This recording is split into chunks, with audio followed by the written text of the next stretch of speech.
Welcome to the debate. We are diving into a really fundamental question in portfolio construction today.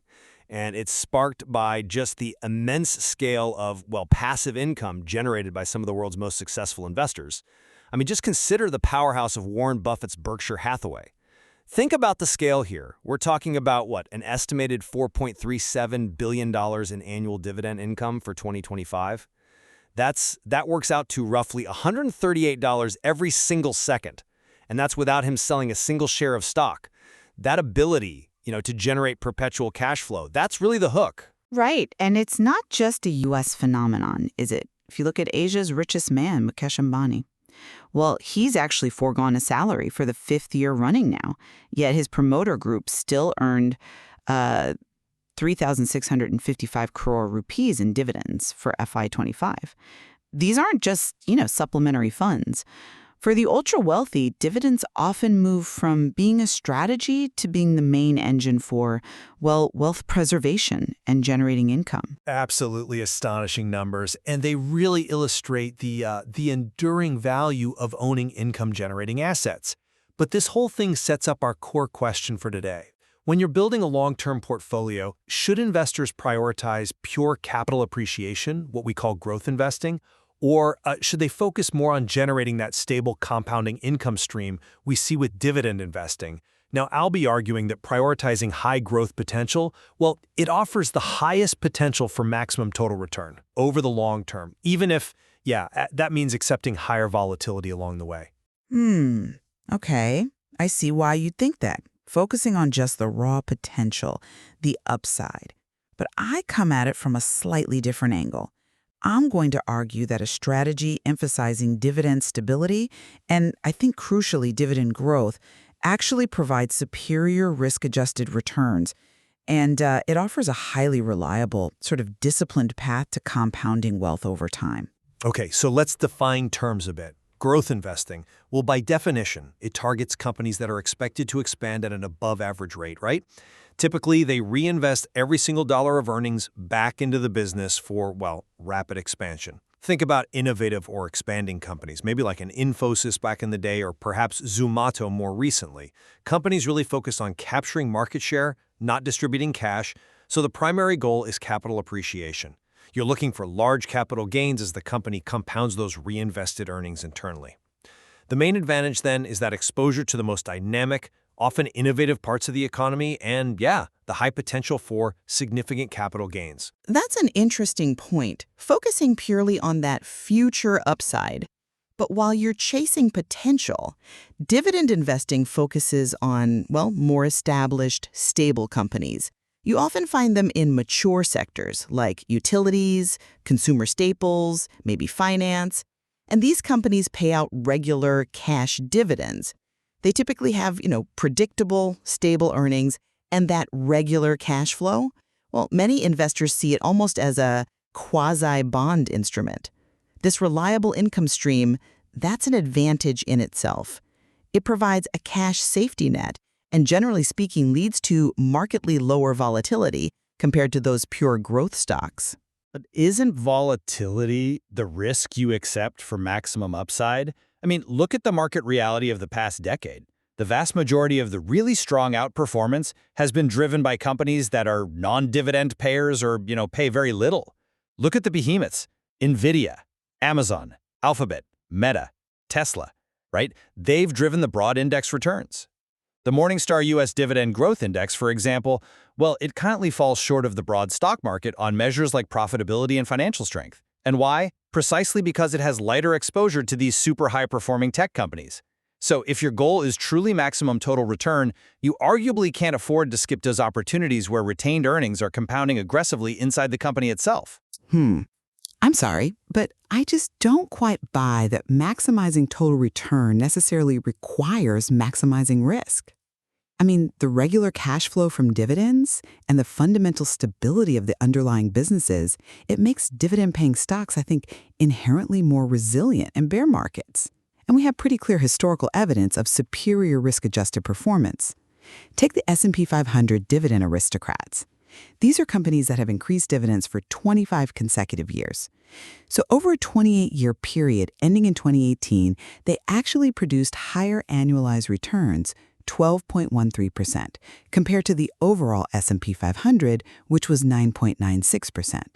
And critically, they did this with less volatility, 13.22% versus 14.22% for the broader market. So the strategy delivers compounding wealth, but often with a smoother journey. And let's just elaborate on that defensiveness for a moment. We really have to acknowledge that dividend growth strategies provide pretty substantial downside protection. When the market falls, that resilience really matters, doesn't it? The S&P High Yield Dividend Aristocrats Index, for instance, it notably lost less than the broad market in major sell-offs, including, 2018, 2022, and even earlier this year. In fact, if you look during S&P 1500 down months, the Dividend Aristocrats actually outperformed the broader S&P 1500 by an average of 140 basis points per month. Now, for any investors prioritizing capital preservation, that reduced drawdown is absolutely key. Okay, I definitely see the strong allure of that resilience. I really do.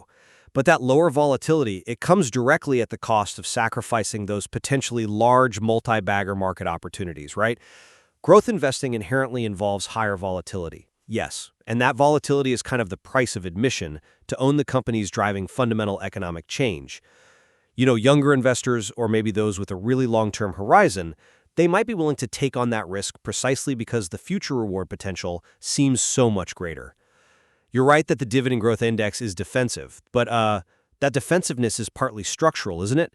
It's due to its underweighting of those highest-flying tech stocks, the ones that were leading the market gains. So you are, in effect, giving up access to the most dynamic part of the economy in exchange for that smoother ride. And that brings up, I think, a critical risk that's inherent in just seeking defensive yield. Confusing high yield with true quality, we really have to caution listeners against the so-called yield trap. Very high dividend yields, which, let's face it, are often just a mathematical result of a falling stock price, frequently signal that the market is actually predicting a dividend cut, or maybe weak future fundamentals. So focusing purely on chasing that initial high yield number can lead you straight into distressed, troubled companies, and that ends up undermining your capital instead of preserving it. Yes, I agree entirely. Chasing raw, static, high yield is dangerous, absolutely. If a company is paying out, say, 8%, and the rest of the market pays 3%, you really have to ask why. But that's precisely why the intellectual focus of this strategy, I believe, must be on sustainable dividend growth, not just the initial yield figure. You see, paying a dividend forces a crucial management discipline. It compels the leadership team to critically assess capital allocation.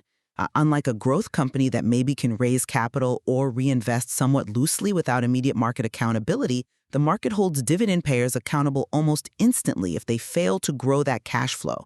It creates, I think, a powerful mechanism for quality control, forcing them to invest only in projects with the most optimal risk-reward trade-off. Okay, that's a compelling argument based on financial discipline. But how does that discipline translate during, say, true unprecedented market stress, like a sudden global shock? Well, it tends to translate into reliability and a stronger financial structure. If you look at the data on financial strength, dividend growth companies tend to have lower financial leverage. The S&P High Yield Dividend Aristocrats, for example, had a long-term debt-to-equity ratio of about 40.4% compared to nearly 50%, 49.6% for the pure S&P 500 High Dividend Index. And that stronger structure helps during crises. Just look at 2020. Only about 7.2% of the S&P High Yield Dividend Aristocrats constituents actually cut their dividends. Compare that to a frankly devastating 36.1% of constituents in the S&P 500 High Dividend Index. So, dividend growth mandates quality and stability, and that helps mitigate the risk of those sudden payout cuts that just erode your income potential.